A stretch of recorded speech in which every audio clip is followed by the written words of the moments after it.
let me start with the NFL, obviously. We always start with a whip around on Mondays during the NFL season, except I don't want to whip around the entire league or a part of the league. Not after what went down last night, because last night's game was so enormous. So I went into the weekend thinking that the Ravens had the best roster on paper in the NFL. I still think that. That still may very well be the case. But while they might have the best roster on paper, there is no doubt who the best player is. And that best player is not a Raven. That best player is clearly Josh Allen. Josh Allen. That guy. Speaking of that guy, James Kelly, once again, will be with me in hour 2 for Bet Rome. Then he'll be back for the full after hour at the top of hour number 4. And we're going to get the big hit, in fact, every Monday on the after hour for the entire NFL season. So I know that he is going to strongly agree with my post on his guy, Josh Allen, from last night. I put this up after the game. Quote, "It's Josh Allen and everybody else, no one better."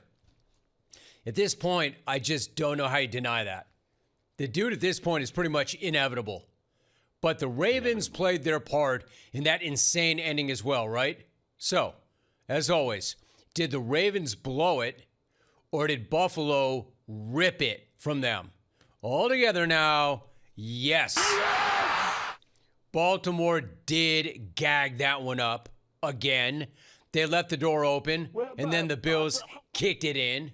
Hey, Baltimore, here's a novel idea. Maybe you find a way to finish a game. Because blowing big games is becoming your thing. Melting down and finding new ways to lose games that you seemingly already won, is becoming the Ravens calling card. It used to be a Sean McDermott thing, right? That used to be Buffalo's thing, right? I guess John Harbaugh is the new McDermott. It's like John Harbaugh wants to snatch that rep for himself. The Ravens had a 99.1% chance of winning that game, according to ESPN. And then John Harbaugh was like, "The hell we do? Not if I have anything to say about it." This guy's now blown 17 double-digit leads in the second half of his career.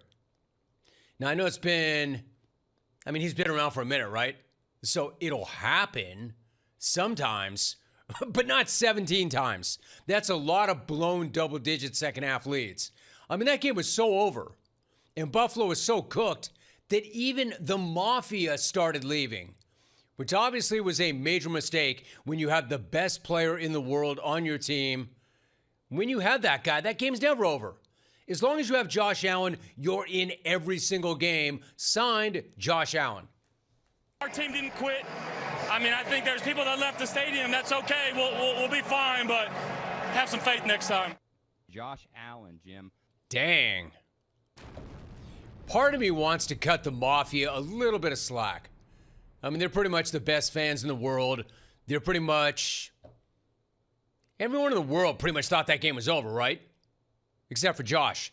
But then again, Josh also has a point. Has he not earned their trust at this point? Are you not entertained? Is there somewhere better that you have to be in the greater Buffalo area than right there at that time watching your guy attempt another improbable comeback? Isn't that what you paid all that money for when you bought that ticket? Is that not what you paid for when you bought that ticket? Imagine leaving that game during quite possibly the greatest single quarterback or quarter that a quarterback's ever had. Literally. He's the first player in NFL history to have 250-plus passing yards and 2 touchdown runs in a single quarter in any game. And yet he did it in the fourth quarter of that game against the Ravens. He's the first player in this century to throw for 250-plus yards in the fourth quarter in a winning effort. So if you walked out on that, man, you messed up big time. Sorry, Mafia, you know I love you. You know I love you. But I'm with Josh here. I mean, are you Dodger fans or are you the Bills Mafia? All those red taillights beyond the outfield wall, driving away when Kirk Gibson hit his home run of the World Series, cannot believe how many of you Bills fans bounced last night and missed one of the greatest moments in comebacks ever.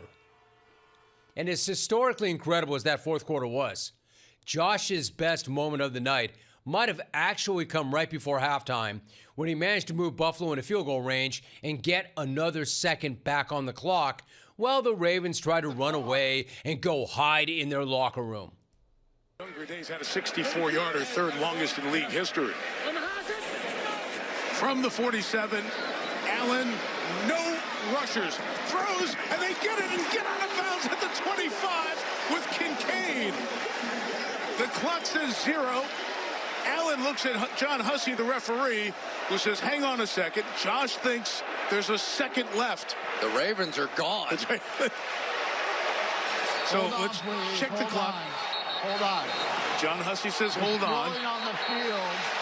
Hold on, Baltimore, hold on, please. Baltimore, hold on. The rolling on the field is we're going to put 1 second on the game clock. These guys are sprinting into their locker room. Hold on, please. Hold on. Hey, Baltimore, hold on, please. Baltimore, hold on. Of course, the irony of all ironies is Baltimore did anything except hold on. They gagged that game away. Y'all should have listened to John Hussey and just held on. Hold on, please, Baltimore.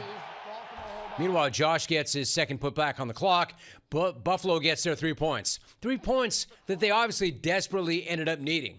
3 points that allowed them to win that game. See, these are the moments that are killing Baltimore right now. Whether it's a play at the end of the half, or a brutal drop, or an atrocious fumble, they're just finding ways to lose these huge games, even though they're clearly talented enough to win these games.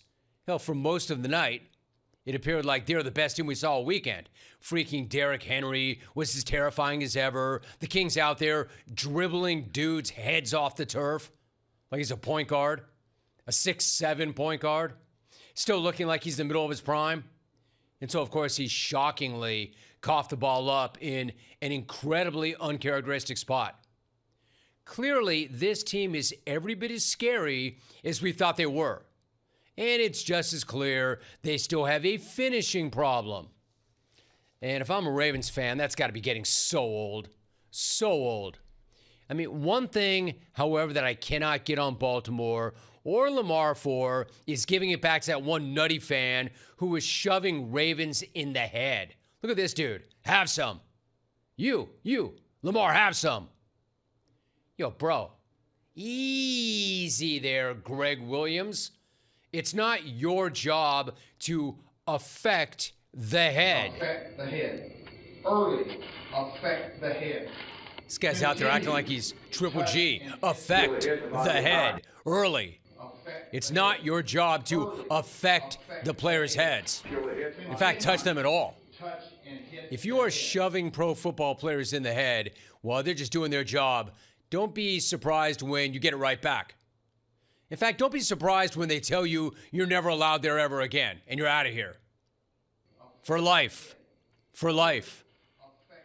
So that guy's gone. Lamar should not have shoved him back, I guess. He admitted as much after the game. But I can't get all offended and demand punishment for Lamar for making contact with a fan when the fan was looking to affect the head, of any Ravens player he could.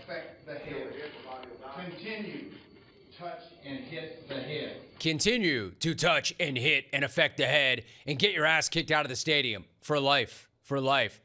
See, that guy was thinking probably for a moment, man, that was the best moment of my life. I'm going viral. I'm affecting the head. Yeah, but then I hook Lamar. Lamar tried to affect my head. Everybody's talking about me. My phone's blowing up. Until they affected his ability to go to Bills games anymore. Hope that was worth it. But aside from that, there's no reason to make that any bigger of a deal than it already is not. Now, you know what's a bigger deal?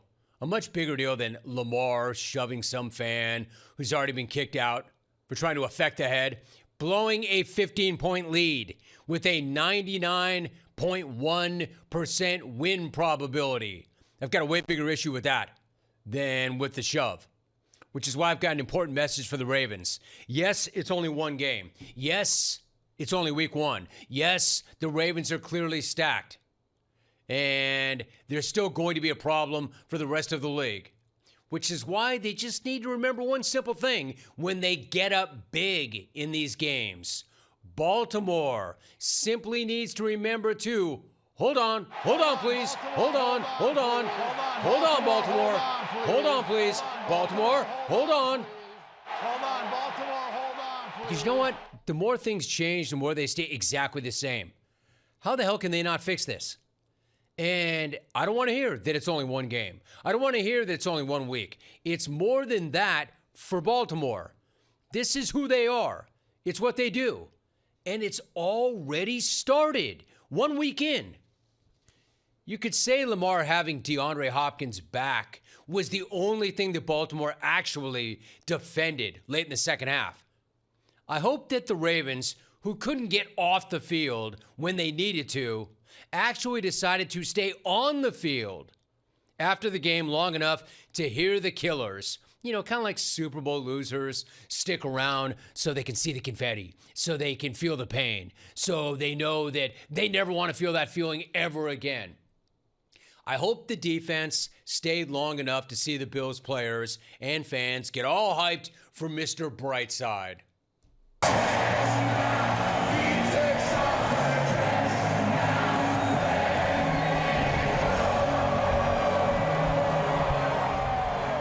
Soak that all up, Lamar. You too, Harbaugh. That's going to sting, and it should. Ravens need to remember this moment when Josh Allen, Mr. Bright-sided them. And make sure it never happens ever again.